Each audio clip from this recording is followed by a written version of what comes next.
In the last video, we looked at bringing in some more, unconventionally laid out spreadsheets, such as this one here. And Wellfault does a pretty good job overall of finding things of value in there and mapping it to real-time inputs.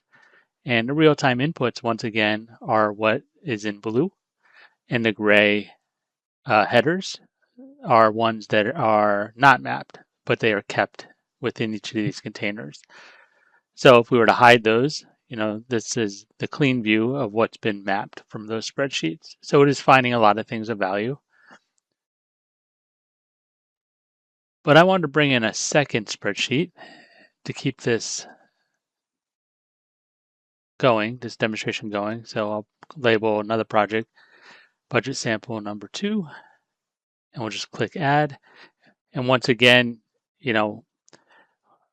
projects with a check mark here have files attached or associated to it.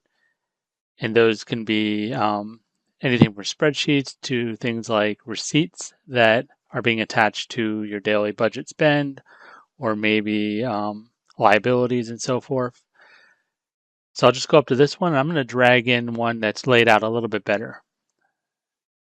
Brokerage account XLSX file. And let's take a quick look. So this one's pretty simple.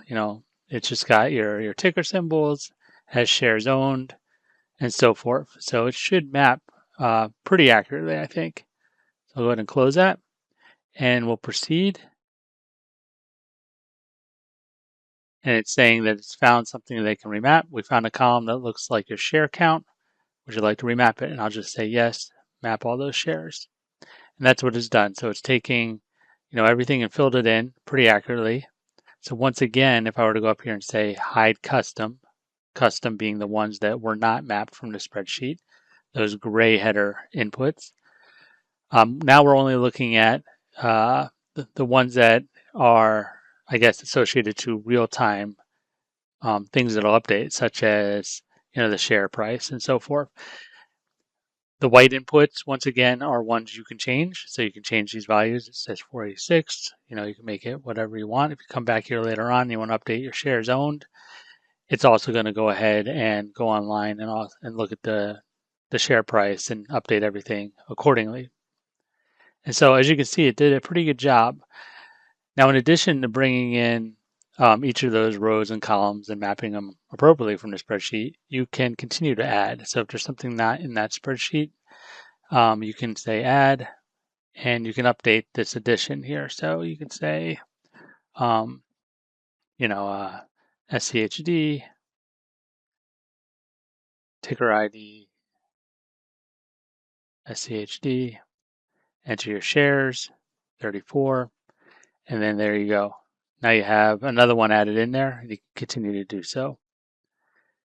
There's also a holdings category as well, which is similar, but you have categories that you can add in that are in addition to stocks and digital assets and so forth. So you can bring in, like a 529 savings account, cash, HYSA, gold, silver, Bitcoin. And then you also can make custom ones. If something, is not there, you can just say add blank and start to fill it in as you'd like. And then all this stuff will get saved out as, if you want to, either as the project file, so an additional project file, you can save it as any time. And it is saving incrementally as you work, but you can save that project as backups or whatever you want. Or you can export the file as an Excel, XLSX, or CSV file.